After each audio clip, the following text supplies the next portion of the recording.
Hi everybody, I hope you are doing well.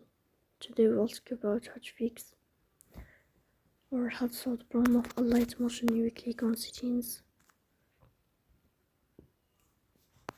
In this page you click on apps, default apps, app settings.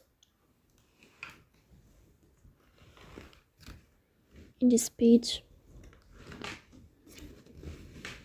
you will search about the application of Alight motion and you will enter here.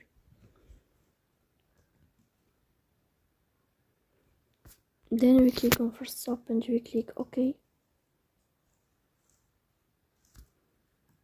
Here you click on storage. Then here you click on clear cache. In the end you will turn off your phone and you will restart your phone again to fix that problem.